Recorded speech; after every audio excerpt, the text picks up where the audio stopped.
बताओ बच्चों क्या हाल चाल। तो बच्चों आज की इस वीडियो में हम पढ़ने जा रहे हैं रिफ्लेक्टिंग टेलीस्कोप। उससे पहले आप ये क्वेश्चन देख लीजिए, why reflecting telescope is more preferred than refracting telescope. क्यों रिफ्लेक्टिंग टेलीस्कोप को ज़्यादा प्रेफर किया जाता है रिफ्रैक्टिंग टेलीस्कोप के मुकाबले। तो बच्चों ये क्वेश्चन है सीबीएसई 2023 का, और ये जो क्वेश्चन है ये बहुत इंपॉर्टेंट है जेईई के पर्पज से, नीट के पर्पज से और साथ ही बोर्ड एग्जाम के पर्पज से। ठीक है, तो स्टार्ट करें हमारा आज का टॉपिक। और जो हम देखने जा रहे हैं रिफ्लेक्टिंग टेलीस्कोप, उससे पहले बच्चों हम ये देखेंगे कि क्या क्या डिसएडवांटेज है रिफ्रैक्टिंग टेलीस्कोप का। आखिर क्यों रिफ्रैक्टिंग टेलीस्कोप में जो ऑब्जेक्टिव लेंस का जो फोकल लेंथ लार्ज लिया जाता था, मैंने कहा भी था कि आगे चल के इससे प्रॉब्लम होगा, वो प्रॉब्लम यही है। तो पहले हम लोग बच्चों देखेंगे डिसएडवांटेज ऑफ रिफ्रैक्टिंग टेलीस्कोप, इसके बाद हम लोग देखेंगे एडवांटेज ऑफ रिफ्लेक्टिंग टेलीस्कोप। तब आपको समझ में आएगा कि इस क्वेश्चन का आंसर क्या है। तो बच्चों याद करो, ऑब्जेक्टिव लेंस का फोकल लेंथ काफी बड़ा होता था, अपर्चर काफी ज्यादा हाई होता था। तो ये था बच्चों ऑब्जेक्टिव लेंस, आपको याद होगा। होता क्या है ना बच्चों, देखो ऑब्जेक्टिव लेंस का अपर्चर बहुत ज्यादा होता है, ठीक है। ये टेलीस्कोप का ऑब्जेक्टिव लेंस है। मैं पूरा टेलीस्कोप का डायग्राम नहीं बना रहा हूं, लास्ट वीडियो में हमने काफी अच्छे से इस पे स्टडी किया है। ये है बच्चों ऑब्जेक्टिव लेंस जिसका फोकल लेंथ बहुत ज्यादा होता है। तो इसे प्रॉब्लम क्या है बच्चों, ध्यान से सुनना, पॉइंट वाइज पॉइंट आपको आंसर लिखना है एग्जाम में।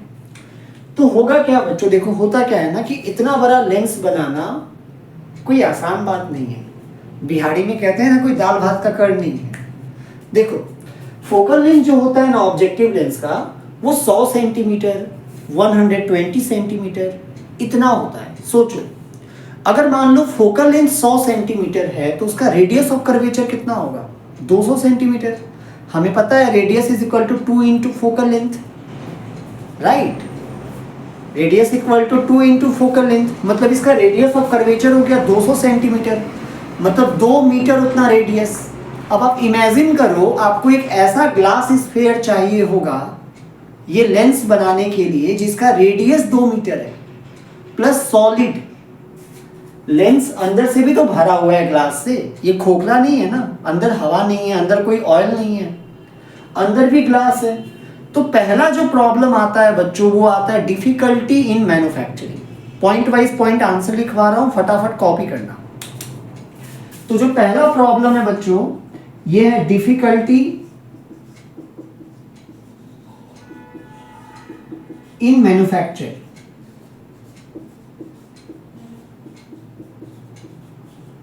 ठीक है, डिफिकल्टी इन मैन्युफैक्चर, ये किसका, रिफ्रैक्टिंग टेलीस्कोप की बात कर रहे हैं।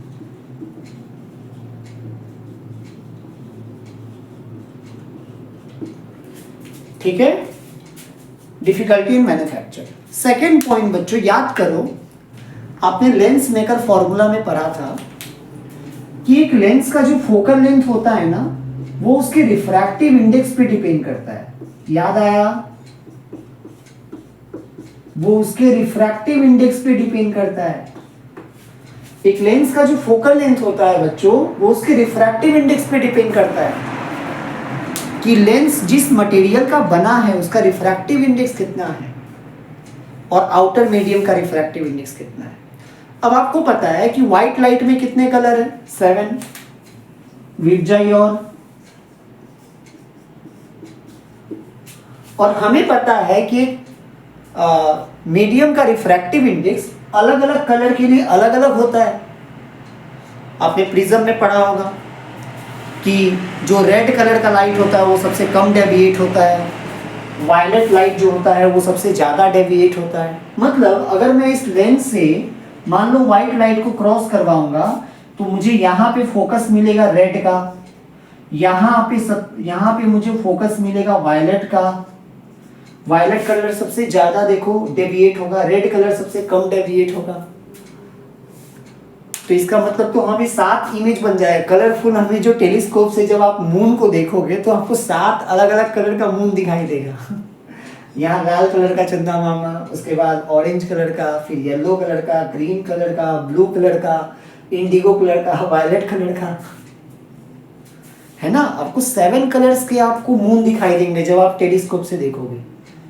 और हमें पता है कि ये फिनोमिना होता है, this is dispersion of light, right. जब कोई व्हाइट लाइट किसी रिफ्रैक्टिंग मीडियम से क्रॉस करता है, जब होके पास करता है, तो वो 7 कलर्स में डिवाइड हो जाता है, this is dispersion of light. And we know that अलग अलग कलर के लिए एक मीडियम का रिफ्रैक्टिव इंडेक्स अलग अलग होता है।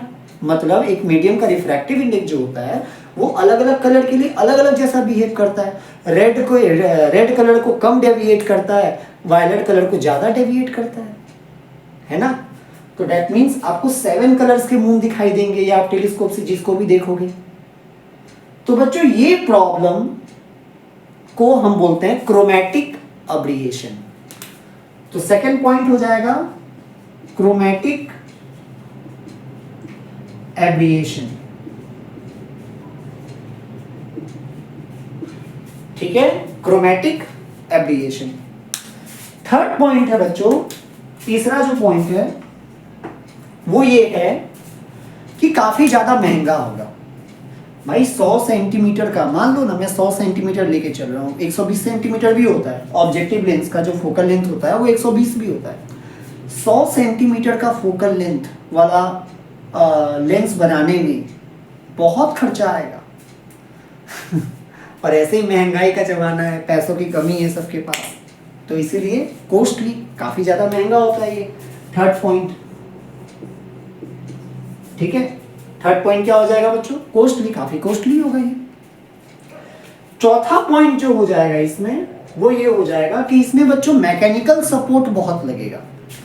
अब एक बात बताओ, इतना बड़ा लेंस को अगर आपको टेलीस्कोप के अंदर फिट करना है, मैकेनिकल सपोर्ट भी तो देना पड़ेगा। एक तो ये बहुत भारी होगा क्योंकि अंदर से सॉलिड है, अंदर से भी ग्लास भरा हुआ है लेंस का, उसको आप एक टेलीस्कोप में फिट कर रहे हो।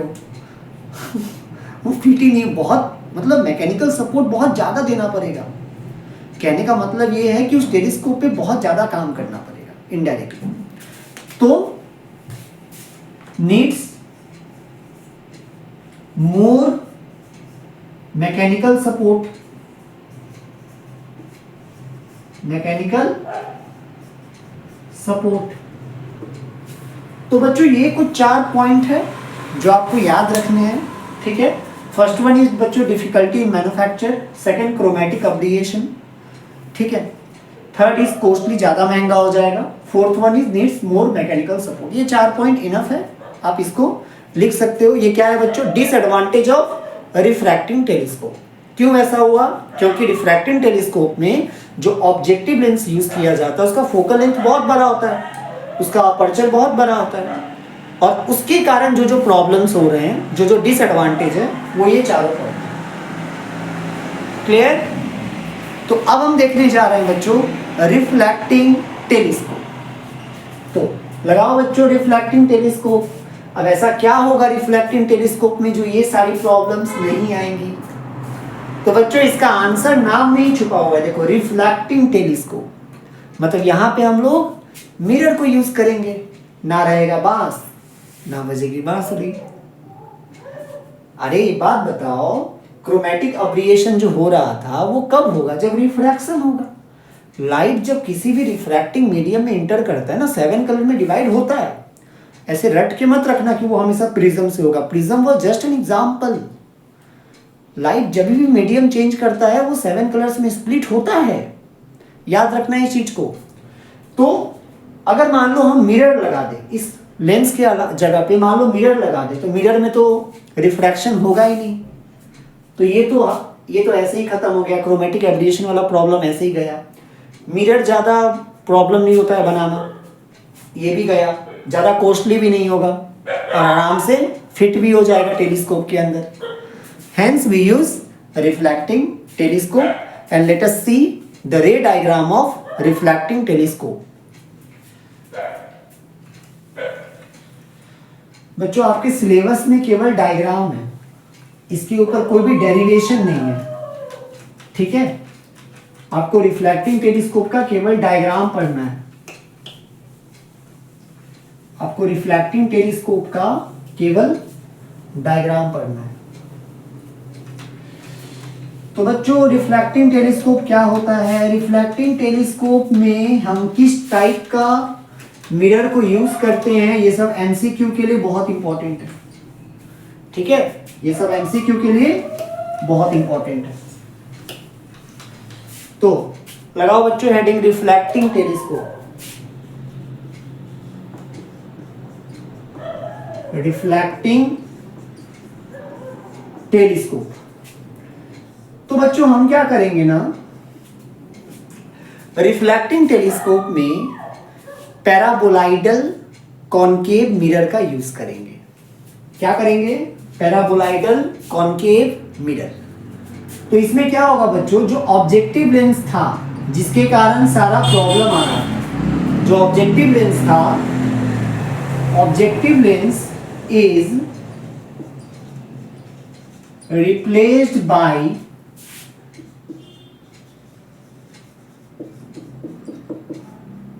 पैराबोलाइडल कॉनकेव मिरर।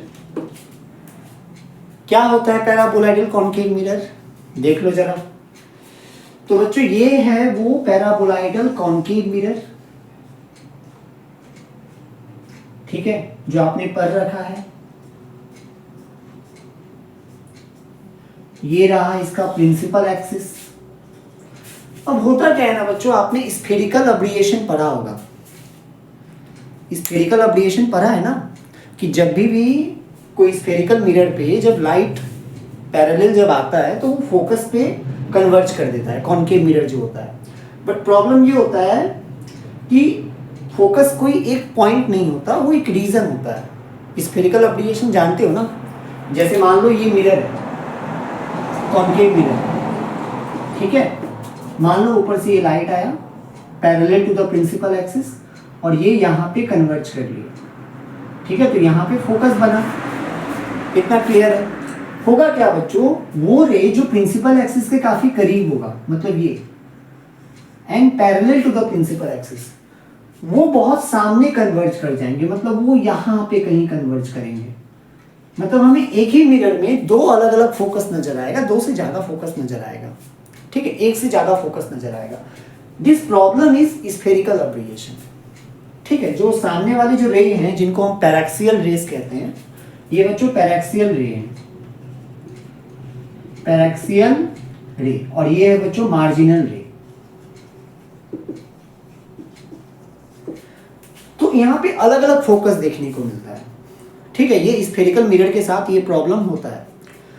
तो why we use paraboloidal concave mirror? Because इसमें बच्चों स्फेरिकल अब्रिएशन वाला प्रॉब्लम नहीं होता। इसको बनाया ही ऐसे जाता है कि चाहे रे पैरेक्सियल हो, मतलब प्रिंसिपल एक्सिस के एकदम सामने से पैरेलल जाए, या मार्जिनल रे हो, सारा रे का फोकस एक ही जगह पे होगा। जब ray parallel to the principal axis आएगा तो उनका फोकस एक ही पॉइंट पे होगा।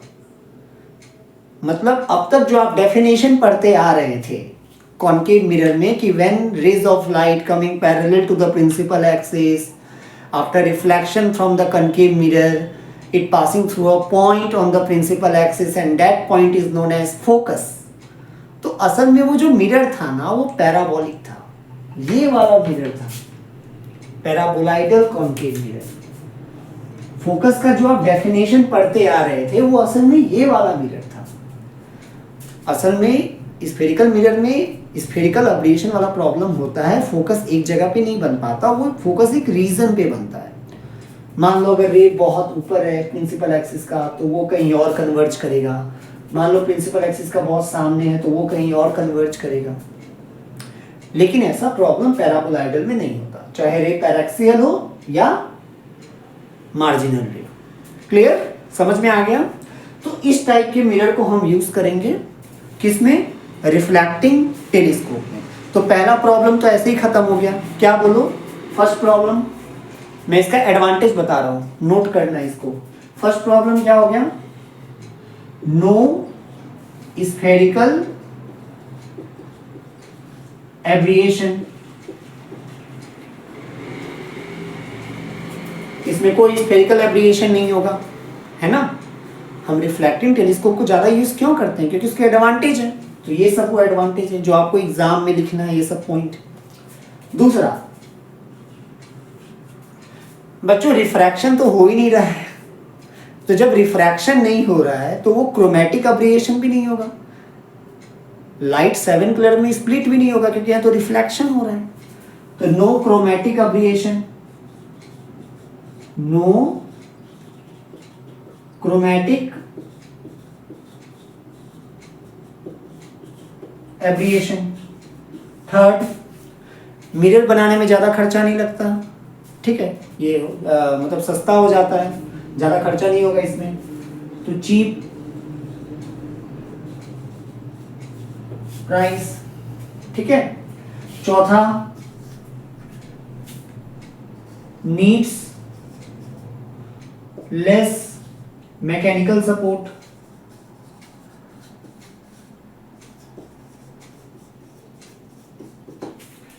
इसको ज्यादा मैकेनिकल सपोर्ट की जरूरत नहीं पड़ेगी टेलीस्कोप में फिट करने के लिए। क्यों, पतला सा है, पतला सा है। लेंस में क्या था, पूरा लेंस सॉलिड था, ऊपर से नीचे तक ससुरा खाली ग्लास से भरा था, बहुत भारी भी था। ये ओनली मिरर है, पीछे साइड तो पॉलिश है, बस यहाँ पे ग्लास है। सस्ता भी होगा, कम ग्लास मटेरियल लगेगा, इसलिए सस्ता भी होगा, और इजीली टेलीस्कोप के अंदर इसको फिट कर सकेंगे।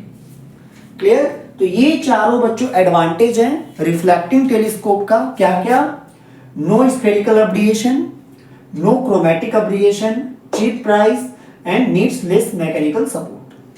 ठीक है, ये चारों एडवांटेज के कारण we use reflecting telescope rather than refracting telescope. Clear? Now we are going to see the diagram of reflecting telescope. तो बच्चों रिफ्लेक्टिंग टेलीस्कोप आपके सिलेबस में दो टाइप का है। First one is Cassegrain, first one is Cassegrain, ठीक है, कैसीग्रेन telescope.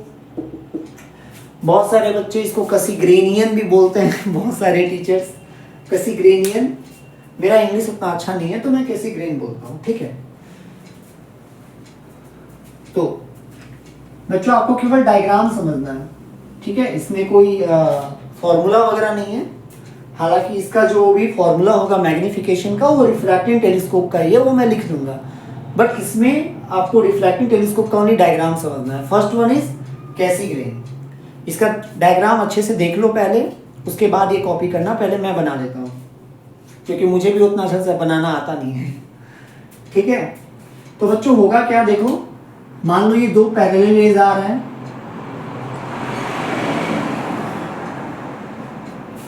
Clear. ये दो पैरेलल रेज हैं, कहां पे मीट करेंगे, फोकस पे।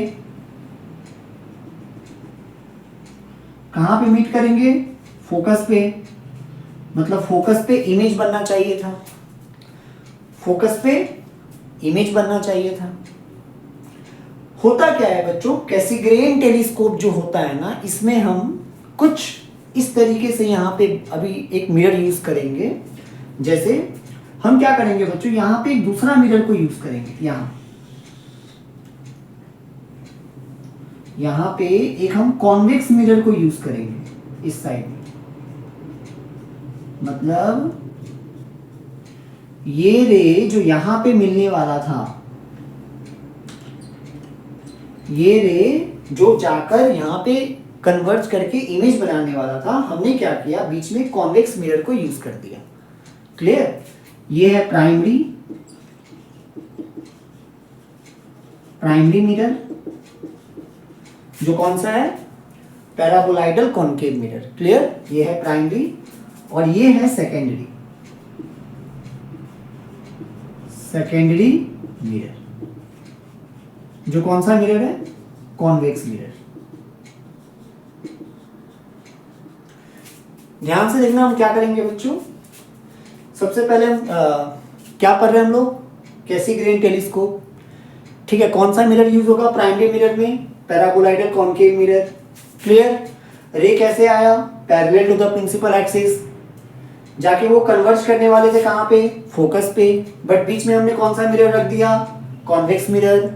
अब क्या होगा देख लो, तो ये जो रे आ रहा था यहाँ पे, इसके बीच में हमने रख दिया कॉन्वेक्स मिरर। अब होगा क्या बच्चों, ये ऐसे करके क्रॉस करेंगे, ठीक है, प्रिंसिपल एक्सिस से, और यहां पे बच्चों हम लगा देंगे आईपीस वाला लेंस। ध्यान से देखना इसको, यहां पे लगा देंगे हम आईपीस वाला लेंस, मतलब कुछ ऐसे, ये है आईपीस लेंस। क्लियर, समझ रहे हो ना, ये है आईपीस लेंस, ये है आईपीस, और यहां पे होगा ह्यूमन आई,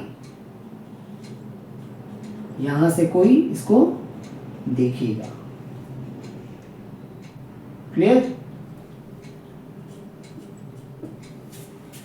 ये है बच्चों आईपीस लेंस।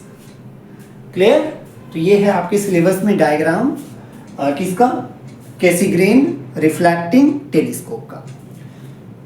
हाँ, अब इसका मैग्निफिकेशन का बच्चों बात कर ले, तो मैग्निफिकेशन का फॉर्मूला वही रहेगा जो रिफ्रैक्टिंग टेलीस्कोप का था।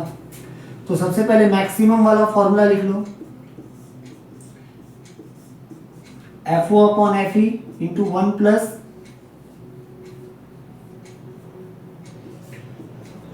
FE upon D।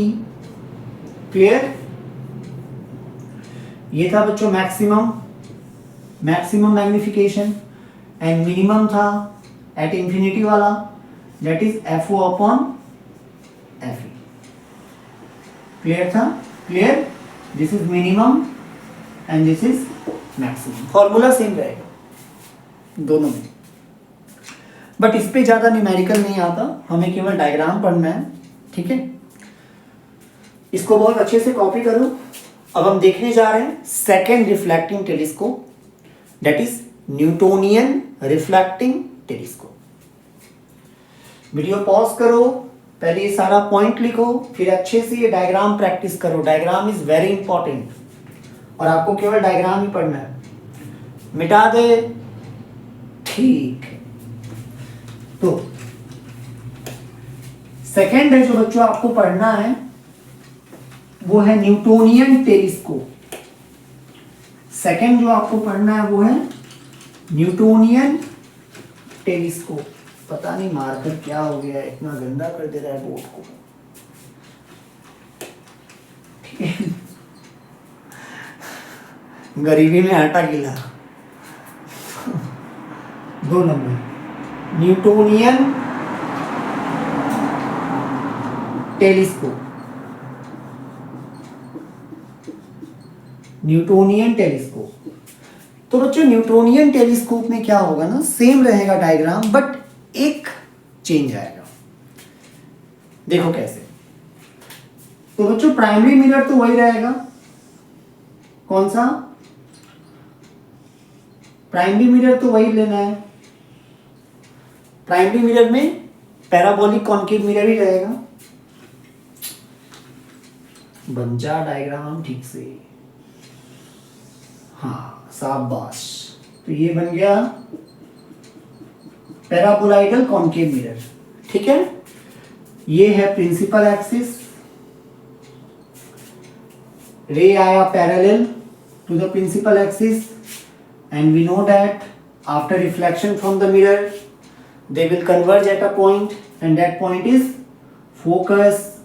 दो रे वहां पे मीट कर रहे हैं, मतलब यहाँ पे क्या बनेगा बच्चों, इमेज। यहाँ पे बनना चाहेगा इमेज, बट बनेगा नहीं। अभी देखो वहां पे हमने यूज किया था सेकेंडरी मिरर के रूप में कॉन्वेक्स मिरर को, यहाँ पे हम यूज करेंगे प्लेन मिरर को। कैसे, तो ध्यान दो, हमने क्या किया बच्चों, यहां पे प्लेन मिरर को प्लेन मिरर को हमने पुट किया 45 डिग्री टिल्ट करके, मतलब ऐसे।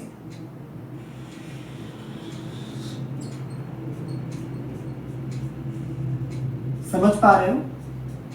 मतलब जैसे मान लो प्लेन मिरर को हम ऐसे रखते तो ये वर्टिकल होता, बट हमने वर्टिकल ना रख के हमने क्या किया, वर्टिकल लाइन से प्लेन मिरर को 45 डिग्री पे टिल्ट कर दिया।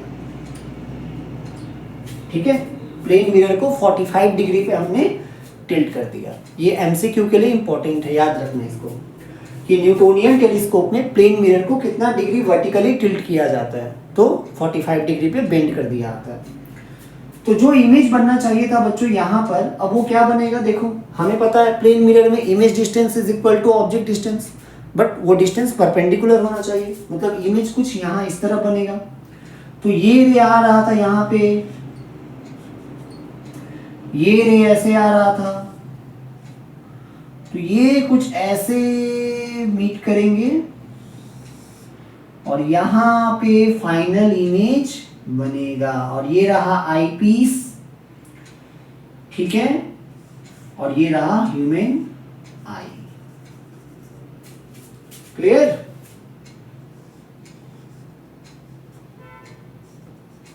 हाँ, ये रहा कौन सा लेंस, आई पीस।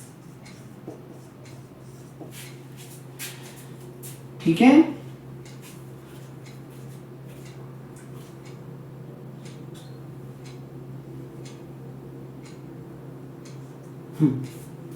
क्लियर। तो बच्चों इसके साथ ही हमारा चैप्टर ऑप्टिकल इंस्ट्रूमेंट खत्म होता है। आई होप आपको समझ में आया होगा। मैंने ऑप्टिकल इंस्ट्रूमेंट का हर टॉपिक को क्लियरली अच्छे से समझाया है। ठीक है, प्लेलिस्ट आपको डिस्क्रिप्शन में मिल जाएगा। Microscope, compound microscope, telescope, and this is second video on telescope. ठीक है, तो आई होप आपको समझ में आया होगा। कहीं भी कोई डाउट होता है देन प्लीज़ कमेंट करें, अच्छे से पढ़ाई करें, अपना ख्याल रखें। Good bye.